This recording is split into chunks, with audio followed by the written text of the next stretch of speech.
Friend, তোমরা কেমন আছো? আজকে আমি চিকেন পপকর্ন বানিয়েছি। চিকেনটাকে বোনলেস চিকেন নিয়ে এসেছিলাম ½ কিলো।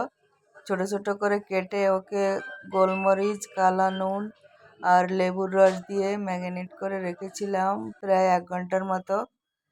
তারপরে ময়দা মেখে নিলাম। এক এক করে সব কিউবের গায়ে ময়দাটা মেখে রেখে দিলাম। এবার আমি ব্রেড ক্রাম্ব বানিয়েছি। ব্রেডকে পিষে ওকে ভেজে নিয়েছি।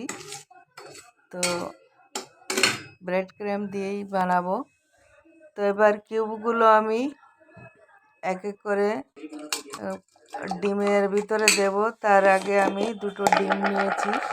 নিয়ে ডিমগুলোর কালা নুন আর গোলমরিচের গুঁড়ো দিয়ে ভালো করে ফেটে নিলাম। এবার ডিমটা ভালো করে ফাটানো হয়ে গেছে। এবার ওর ভিতরে আমি এই কিউবগুলো ভিজিয়ে ব্রেড ক্রাম্বের ভিতরে দিয়ে দেব।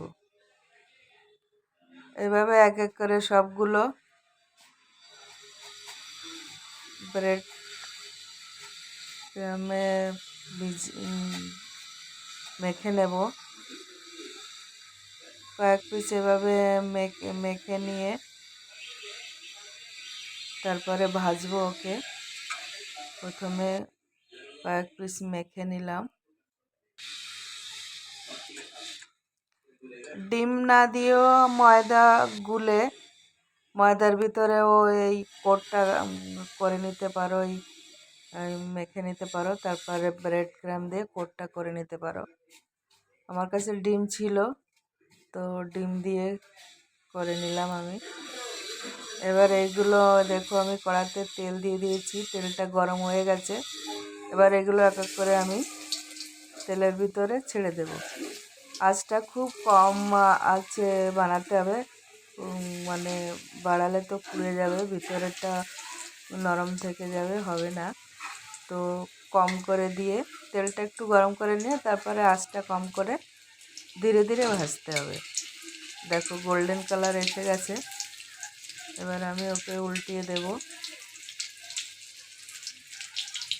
ধীরে ধীরে ভেজে নিলে ভিতরটাও খুব হয়ে যায়, পেকে যায়, মানে রান্না আর উপরে বেশ মুচমুচে হয়, খেতে খুব ভালো লাগে। দেখো হয়ে গেছে আমার। আর রঙটা কত সুন্দর হয়েছে দেখো, আর কুরকুরা হয়েছে, খেতে যা টেস্ট লাগে না, তোমরা একবার বানিয়ে খেয়ে দেখবে, অপূর্ব লাগে টমেটো সসের সঙ্গে। এভাবে আমি এক এক করে সবগুলো ভেজে নেব।